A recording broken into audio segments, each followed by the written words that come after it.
जय हिंद दोस्तों, स्वागत करता हूं एक बार फिर से आप सभी का अपने YouTube channel dream job education में। मेरा नाम है बलराम धरानिया। देखिए, हिंदी व्याकरण की ये 9वीं क्लास है जिसमें मैं आपको शब्द भेद करवाने वाला हूं। अब कुछ बच्चों का क्वेश्चन ये होगा कि सर ये शब्द भेद क्या होते हैं। दरअसल एकार्थी शब्द, अनेकार्थी, विकारी, अविकारी, तत्सम, तद्भव, देशज, विदेशज और रूढ़, यौगिक और योग रूढ़, ये जो शब्द होते हैं इन्हीं शब्द भेद कहते हैं। इसके अंदर पर्यायवाची और विलोम शब्द भी रखे जाते हैं। इन सारों को हम आज इस वीडियो में डिस्कस करने वाले हैं और मैं आपको बताने वाला हूं, कुछ एक्स्ट्रा पॉइंट भी बताऊंगा कि आप किस बुक से अपनी अच्छे से तैयारी प्रैक्टिस कर सकते हैं, वो भी मैं आपको बताने वाला हूं। ये सारी वीडियो मैंने अपलोड कर रखी हैं अपने चैनल पर। आप प्लेलिस्ट में जाकर इन सब वीडियो को देख सकते हो, इन टॉपिक को देख सकते हो। 9वीं क्लास है तो इससे पहले 8 क्लास हो चुकी हैं। इस वीडियो का PDF आपको नीचे डिस्क्रिप्शन में लिंक दिया गया है हमारे टेलीग्राम का, वहाँ जाकर आप हमारे टेलीग्राम को ज्वाइन करके इन सभी वीडियो का PDF पा सकते हो। चलिए तो आज की क्लास स्टार्ट करते हैं। जैसे कि मैंने बताया, मैं शब्द भेद करवाने वाला हूँ आज आपको। तो शब्द भेद कितने आधार पर? 4 आधार पर होता है। देखिए, अर्थ के आधार पर होता है, उत्पत्ति के आधार पर होता है, रचना के आधार पर और प्रयोग के आधार पर। तो 4 प्रकार से हम शब्द भेद को करने वाले हैं। तो अर्थ के आधार पर 2 प्रकार के होते हैं, एक तो सार्थक शब्द और एक निरर्थक शब्द। सार्थक शब्द वे शब्द होते हैं जिनका कुछ अर्थ होता है। जैसे कोई शब्द लिखा होता है जिसका कोई अर्थ होता हो। कुछ शब्द ऐसे होते हैं जिनका कोई अर्थ नहीं होता, वो होते हैं निरर्थक का शब्द। जैसे यहाँ पर लिख देता हूँ मैं आज। आज तो देखिए, इसका कुछ मतलब है, लेकिन यहाँ पर ऐसा मैंने कुछ लिखा तो इसका कोई अर्थ नहीं बनता। जैसे यहाँ पर ऐसे लिख दो, ऐसा शब्द लिख दिया तो इनका कोई अर्थ नहीं बनता। तो जिनका कोई अर्थ नहीं बनता वो कहलाते हैं निरर्थक शब्द, और जिनका अर्थ बनता है वो सार्थक शब्द कहलाते हैं। हम निरर्थक शब्दों को डिस्कस नहीं करेंगे, बस इतना समझ लीजिए, जिनका कोई अर्थ ना निकलता हो, बस वही हम डिस्कस करने वाले हैं सार्थक शब्दों को। और सार्थक शब्दों में हम एकार्थक शब्द पढ़ेंगे, अनेकार्थी शब्द पढ़ेंगे, विलोम शब्द और पर्यायवाची। देखिए, ये जो टॉपिक है ना, विलोम शब्द और पर्यायवाची का, बहुत वाइड टॉपिक है। तो मैं इसके बारे में डिस्कस करूंगा कि आप इसे कैसे तैयार कर सकते हैं। दरअसल मैं कुछ वर्ड आपको कराऊंगा, बताऊंगा बस कि विलोम शब्द होते क्या हैं। सभी जानते हैं विलोम शब्द होते क्या हैं। उसी तरह पर्यायवाची भी बहुत वाइड सब्जेक्ट है। आगे बात करते हैं तो यहाँ पर मैं जरा इसे क्लियर कर देता हूँ। उत्पत्ति के आधार पर ये 4 प्रकार बताए गए हैं, तत्सम, तद्भव, देशज और विदेशज। इनको भी हम कवर करने वाले हैं अपनी वीडियो में। आगे बात करते हैं तो रचना के आधार पर 3 प्रकार के होते हैं, रूढ़, यौगिक और योग रूढ़। प्रयोग के आधार पर जो शब्द होते हैं ये होते हैं विकारी और अविकारी। मैंने पिछली कई वीडियो में इनका जिक्र किया है, तो आज मैं ये भी आपके कवर करा दूंगा, क्लियर करा दूंगा कि आप विकारी शब्दों की पहचान कैसे कर सकते हो और अविकारी शब्दों की पहचान कैसे कर सकते हो। सबसे पहले हम बात करेंगे कि अर्थ के आधार पर कौन कौन से शब्दों को आपको जानने की जरूरत है और जिसकी तैयारी करने की आपको जरूरत है। यहाँ पर सबसे पहले मैं बात करूंगा एकार्थी शब्द। अर्थ के आधार पर अभी मैंने 4 बताए हैं, एकार्थी, अनेकार्थी और पर्यायवाची शब्द और आपके विलोम शब्द। ये हो जाते हैं 4 प्रकार। तो इसके 4 प्रकार हैं। सबसे पहले एकार्थी को डिस्कस कर लेते हैं। मैंने अभी थोड़ी देर पहले आपको बताया, जिसका कोई एक अर्थ निकलता हो, 2 अर्थ ना निकलता हो, सिंगल किसी शब्द से उसका कोई अर्थ निकलता हो। जैसे यहाँ पर हम लैंग्वेज देख लेते हैं एक बार इसकी। ऐसे शब्द जिनका साधारणतः एक ही अर्थ होता है, कोई दूसरा अर्थ प्रकट नहीं कर सकते। तो सिंपल है कि जिसका एक ही अर्थ निकलता हो। कैसे? हाइड्रोजन। अब देखिए, हाइड्रोजन का एक ही अर्थ निकलता है, शब्द की बात कर रहा हूं मैं। धमनी, तापमान, दुग्धमापी, निश्वासन, चिकित्सा, चलचित्र। आप यहाँ देखिए मनुष्य के जितने भी नाम हैं, यानी कि हम ये कह सकते हैं संज्ञा जो होती है, व्यक्तिगत संज्ञा, वो सभी एकार्थी शब्दों में आती है। जैसे कमला, राधा, राम, मोहन। राम का एक ही अर्थ है, ये राम है, बस इसका एक ही अर्थ निकलेगा और कुछ अर्थ नहीं निकलेगा। उसी तरह यहाँ पर देशों, नगरों, गांवों और कस्बों के नाम, जैसे मुंबई, भारत, चीन, धोलावीरा, तो इस तरह के नाम जो होते हैं ये एकार्थी होते हैं। यहाँ पे मैंने बहुत सारी चीज़ें लिखी हैं, जैसे पहाड़ों, नदियों, जैसे विंध्याचल और हिमालय, इनका एक ही अर्थ होगा, ज़्यादा अर्थ नहीं निकलेंगे। तो इस तरह आप देख सकते हो, ये सभी शब्द एकार्थी शब्द कहलाते हैं। बात करते हैं अनेकार्थी शब्दों की।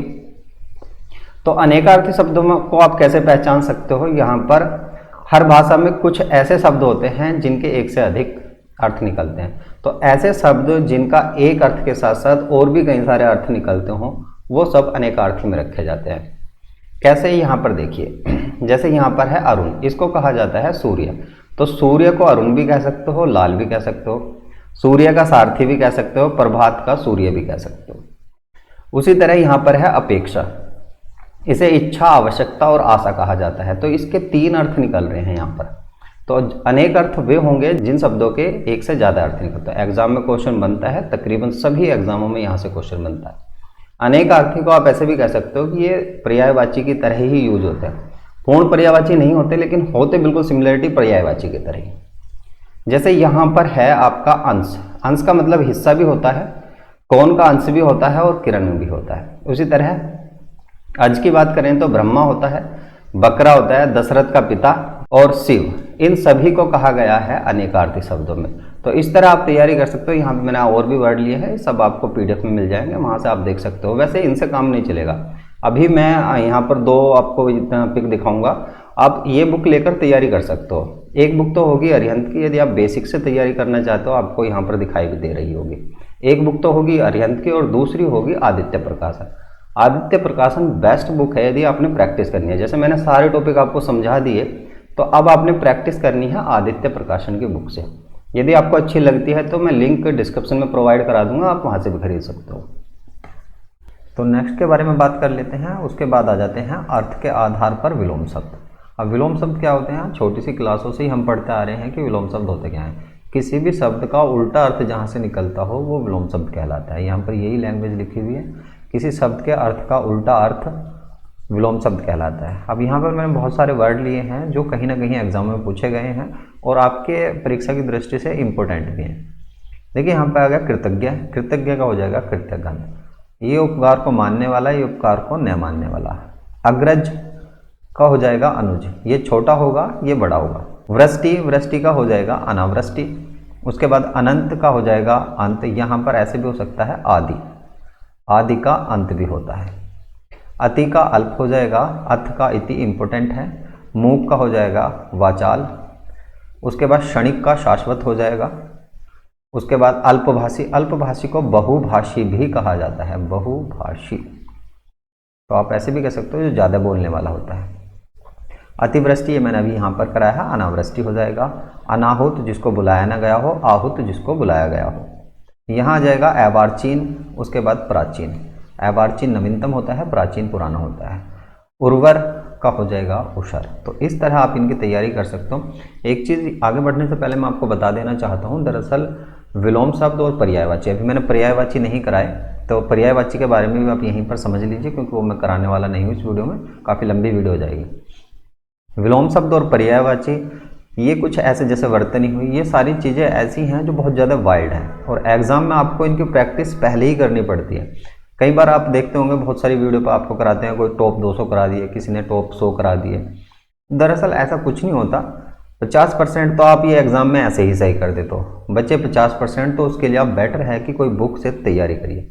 यदि आपने मेरी सारी वीडियो देख ली हैं और आप प्रैक्टिस करना चाहते हैं तो प्रैक्टिस के लिए बेस्ट बुक है आदित्य प्रकाशन। आपको यहाँ स्क्रीन पर दिखाई भी दे रही होगी, तो उसको बुक को आप देख लीजिए, वो बेस्ट बुक है प्रैक्टिस की, तो उससे तैयारी कर सकते हैं आप।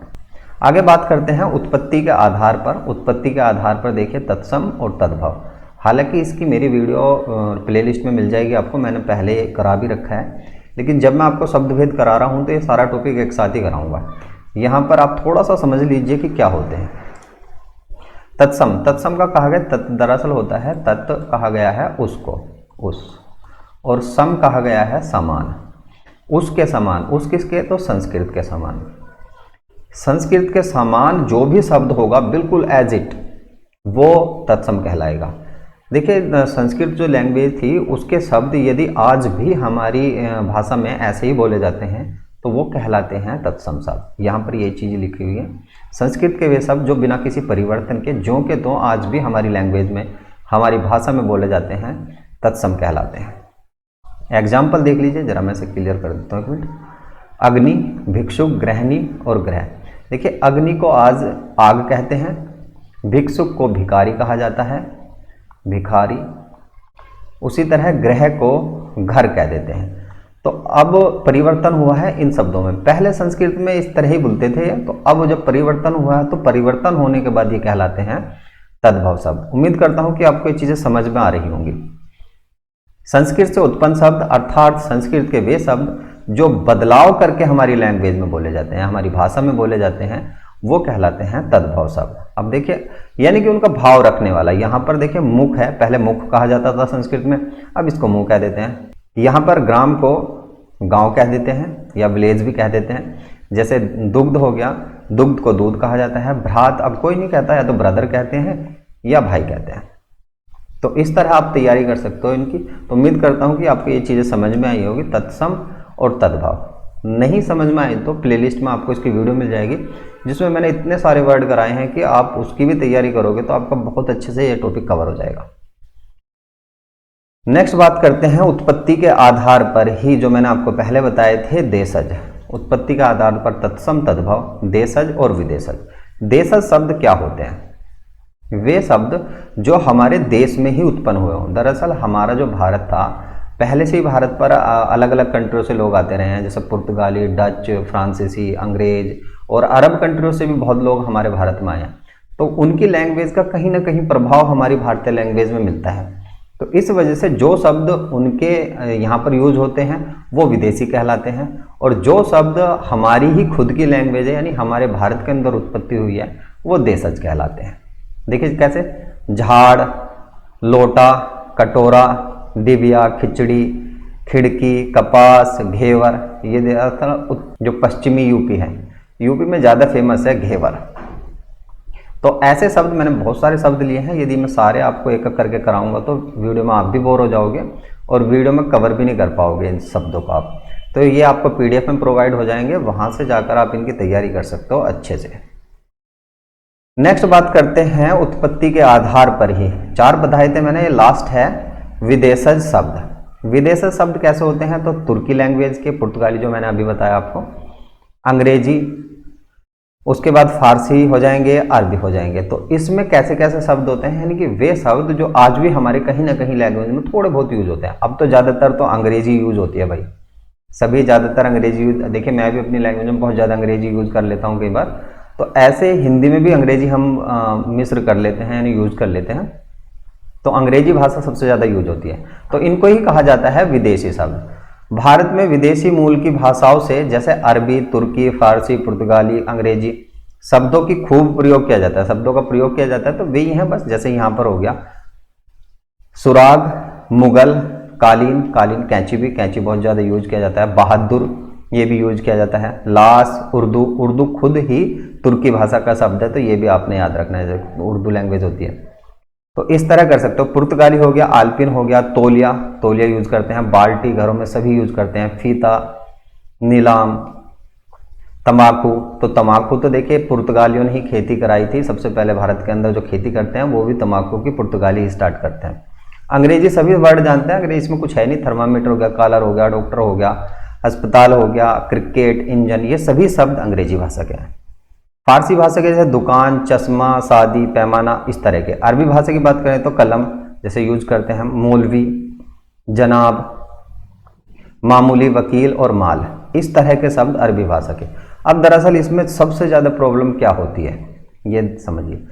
तुर्की भाषा के, फारसी भाषा के और अरबी भाषा के, ये तकरीबन सेम से होते हैं। और कुछ शब्द तो ऐसे भी हैं जो तुर्की में भी हैं और फारसी में भी हैं, अरबी में भी हैं और पुर्तगाली में नहीं है, तुर्की में भी हैं। तो इस तरह ये कंफ्यूज कर सकते हैं। इसके लिए बेटर है जो मैंने बुकें बताई हैं, आप आदित्य प्रकाशन की प्रैक्टिस की बुक ले लीजिए, बहुत अच्छे से तैयारी हो जाएगी, आपको उसमें कोई भी प्रॉब्लम नहीं आने वाली है। नेक्स्ट बात करते हैं रचना के आधार पर। तो रचना के आधार पर जो शब्द होते हैं, रूढ़, यौगिक और योग रूढ़ शब्द होते हैं, इनको भी डिस्कस कर लेते हैं एक ही वीडियो में। छोटा सा ही टॉपिक है, ज़्यादा बड़ा नहीं है ये भी। ये शब्द हमेशा सार्थक होते हैं, सबसे पहले तो ये ध्यान रखना। सार्थक शुरू में ही मैंने आपको बताया था कि इनका कुछ ना कुछ अर्थ निकलता हो, और ये केवल एक ही अर्थ को दर्शाते हैं। अगर उनके टुकड़े करते हैं तो ये निरर्थक हो जाते हैं। 2 टुकड़ों में बांटेंगे तो निरर्थक हो जाएंगे। कैसे बांटेंगे देखिए यहाँ पर, जैसे जल है, तो ये शब्द है, इसका कुछ ना कुछ अर्थ निकल रहा है।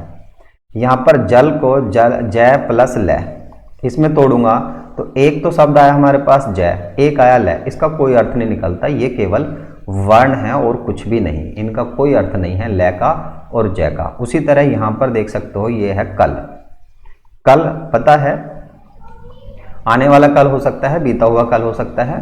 तो इस तरह यदि इसके भी टुकड़े कर दिए जाए कै और लय के रूप में तो इनका भी कोई अर्थ नहीं निकलेगा।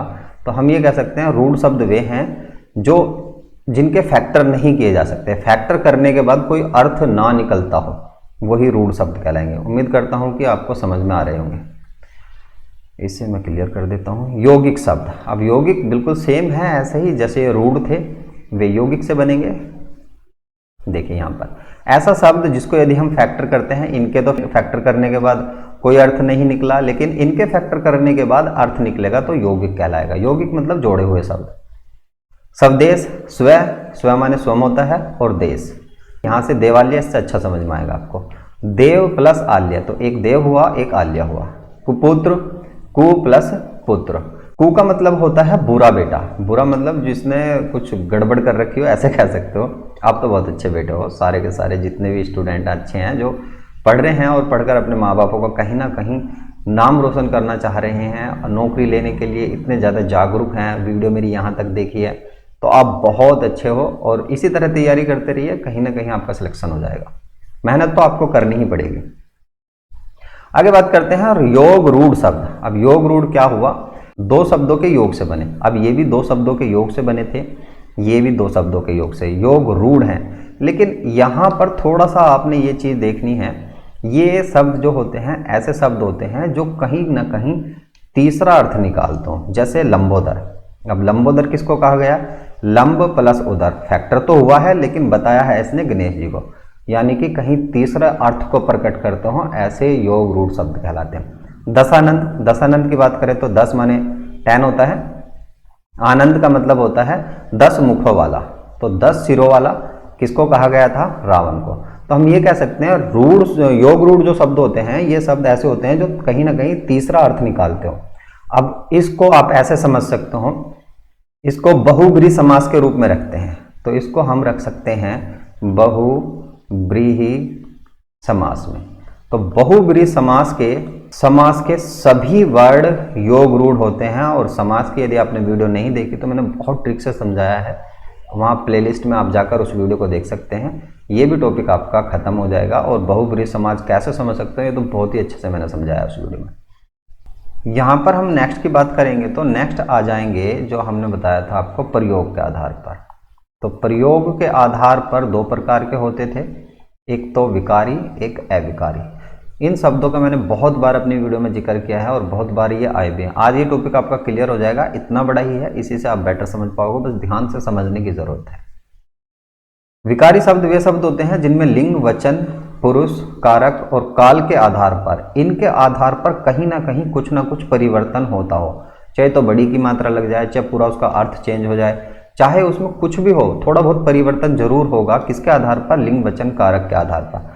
इन्हें ऐसे भी समझ सकते हो आप, संज्ञा, सर्वनाम, विशेषण और क्रिया, इनसे बनने वाले जितने भी शब्द होते हैं ये सब के सब कहीं ना कहीं विकारी शब्द होते हैं, जिनमें कहीं ना कहीं विकार उत्पन्न होता हो। जैसे यहाँ पर है लड़का, लड़का एक शब्द है, लड़का जाता है, तो यहाँ पर ये हुआ क्रिया और ये हुई संज्ञा। अब देखिए लड़के का हुआ लड़की, तो यानी कि इस शब्द में परिवर्तन हुआ है, लड़की हो गया, तो संज्ञा में परिवर्तन हुआ, यहाँ पर क्रिया में परिवर्तन हुआ। जिन शब्दों में परिवर्तन हो जाए लिंग, वचन, कारक के आधार पर, वो कहलाएंगे विकारी शब्द, और जिनमें परिवर्तन ना हो अविकारी कहलाएंगे। कैसे कहलाएंगे, देखिए उदाहरण, वह अभी जाएगा, वह अभी जाएगी। तो देखिए यहाँ पर क्रिया में तो परिवर्तन हुआ है, लेकिन इस शब्द में कोई परिवर्तन नहीं हुआ। यहाँ पर ऐसे भी देख सकते हो आप, जैसे मैं यहाँ पर लिखता हूँ सीता अभी जाती है, अब यहां पर मैं लिख देता हूं राम अभी जाता है।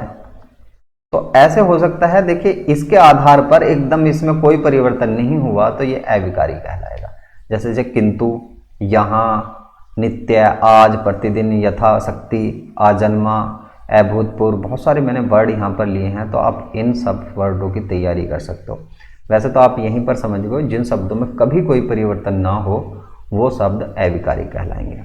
किसी के भी साथ लगा लो आप, चाहे तो संज्ञा हो, चाहे सर्वनाम हो, चाहे विशेषण, चाहे क्रिया, किसी के भी साथ यदि यूज करोगे तो ये शब्द कभी भी परिवर्तित नहीं होंगे, ये कहलाते हैं अविकारी शब्द। तो इस वीडियो में इतना ही। उम्मीद करता हूँ आपको ये वीडियो पसंद आई होगी। हिंदी में बिल्कुल कंप्लीट करा रहा हूँ और सारी करा दूंगा। इसके बाद जो 1-2 क्लास और रह रही हैं उसके बाद फिर मैं संधि, उसके बाद मैं आपको करवाने वाला हूँ रस, छंद, अलंकार, और उसके बाद आपकी हिंदी तकरीबन कंप्लीट हो जाएगी। तो बने रहिए मेरे चैनल के साथ। जाते जाते यदि वीडियो पसंद आई है तो लाइक करके जाइए, नहीं पसंद आई है तो डिसलाइक करिए और उसका रीज़न ज़रूर बता दीजिए कि इसका कौन सा पोर्शन आपको पसंद नहीं आया, मेरा समझाने का तरीका आपको पसंद नहीं आया, तो ये चीज़ें बताइए मुझे ज़रूर। मिलता हूँ नेक्स्ट वीडियो में। धन्यवाद।